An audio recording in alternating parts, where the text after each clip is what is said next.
अस्सलाम वालेकुम बच्चों, हमारा नेक्स्ट एक शॉर्ट क्वेश्चन है। What is difference between free and forced oscillation? दोनों में क्या डिफरेंस है?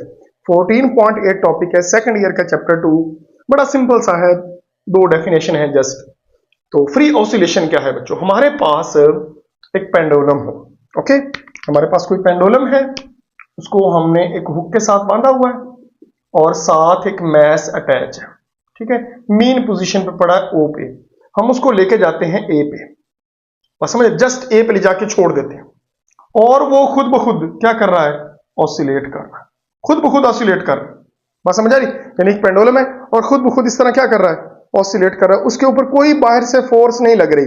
तो जो इसकी इस वक्त फ्रीक्वेंसी है, इस फ्रीक्वेंसी को बोलते हैं नेचुरल फ्रीक्वेंसी। क्या बोलते हैं? नेचुरल।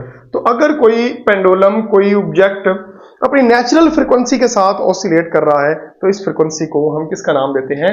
Free oscillation. यानी ऐसी ऑसिलेशन जिसमें कोई बाहर से फोर्स ना लगे। अब यहां पे देखो, इसको उठा के यहां पे छोड़ दिया था और ये क्या कर रहा है? ऑसिलेट, कोई बाहर से फोर्स नहीं लग रही, तो ऐसी ऑसिलेशन को हम क्या बोलते हैं? Free oscillation. A body is said to be execute free oscillation if it oscillate its natural frequency without, ये असल पॉइंट है, without any interference of external force। और अगर एयर को निगलेक्ट कर दें, एयर को निगलेक्ट यानी इसके ऊपर कोई एयर रेजिस्टेंस ना अमल करे, तो याद रखना इसका एम्पलीट्यूड सेम रहता है। जाहिर है एम्पलीट्यूड क्या रहेगा? सेम, यानी हर दफा यहां पे आएगी, हर दफा यहां पे आएगी। बात समझ आ रही? लेकिन एक्चुअल में क्या होता है? एक्चुअल में पहली दफा इधर आई है, दूसरी दफा इधर आती है, तीसरी दफा इधर आती है और आहिस्ता आहिस्ता रुक जाती है। हाँ, अगर ए रेजिस्टेंस को निगलेक्ट कर दिया जाए तो एम्पलीट्यूड सेम रहता है और एनर्जी कंजर्व रहती है। एनर्जी कंजर्व रहती है, यानी मतलब काइनेटिक चेंज हो जाती है पोटेंशियल में, पोटेंशियल चेंज हो जाती है काइनेटिक में, लेकिन जो टोटल एनर्जी है वो क्या रहती है? सेम रहती है, अगर ए रेजिस्टेंस को क्या कर दिया जाए? निगलेक्ट कर दिया। लेकिन फोर्स्ड ऑसिलेशन में क्या होता है बच्चे? हमारे पास एक स्विंग है, बात समझ आ रही? उसके ऊपर कोई बच्चा बैठा है और उसका जो फादर है वो उस बच्चे को पीछे से पुश कर रहा है, तो ये देखो उसका एम्पलीट्यूड बढ़ता जाता है। बात समझ आ रही? ऐसे ही होता है ना। तो इसमें बार बार वो क्या लगा रहा है? फोर्स लगा रहा है।